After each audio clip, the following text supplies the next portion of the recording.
এক্সাম্পলটা দেই, আমি যে দলটা করি বাংলাদেশ জাতীয়তাবাদী দল বিএনপি, আমাদের নেত্রী কিন্তু একজন নারী এবং উনি গত 15 বছর নৈতিকভাবে কিন্তু ফাইট করে গেছেন, উনি কোনো আপোষ করেন নাই এবং ওনার লিডটাকে কিন্তু আমরা ফলো করেছি যাতে আমরা নৈতিকভাবে কারেক্ট জিনিসটা করি। এটা হচ্ছে আমাদের জাতীয় জীবনের একটা এক্সাম্পল।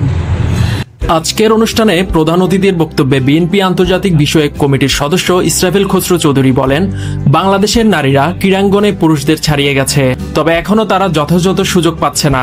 সমাধান একটাই, স্কিল ও ক্যাপাসিটি বৃদ্ধি। তিনি আরো বলেন, স্বাধীনতা থেকে শুরু করে 2024 সালের গণঅভ্যুত্থান পর্যন্ত নারীরা অবিশ্বাস্য অবদান রেখেছেন, সামনের সারিতে থেকে নেতৃত্ব দিয়েছেন। 1990 সালের গণঅভ্যুত্থানে বেগম খালেদা জিয়া ছিলেন মূল নেতৃত্বে। তিনি স্বৈরশাসনের বিরুদ্ধে আপোষহীন সংগ্রামের প্রতীক। নির্যাতন, কারাবাস কিংবা রাজনৈতিক প্রতিহিংসা কোনো কিছুই তাকে দমাতে পারেনি।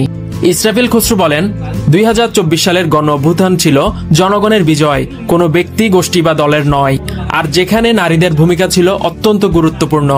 এ সময় তিনি সৃজনশীল শিল্প বা ক্রিয়েটিভ ইন্ডাস্ট্রি প্রসঙ্গেও কথা বলেন।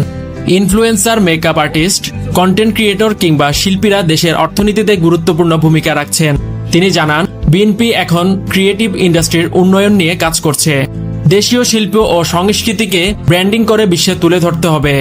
নগরের একটি ক্লাবে অনুষ্ঠিত হয় women of excellency award season 1 এর পুরস্কার বিতরণী অনুষ্ঠানে সভাপতিত্ব করেন আসাদুজ্জামান সানি এবং পরিচালনা করেন নাহিদুল ইসলাম টিপু।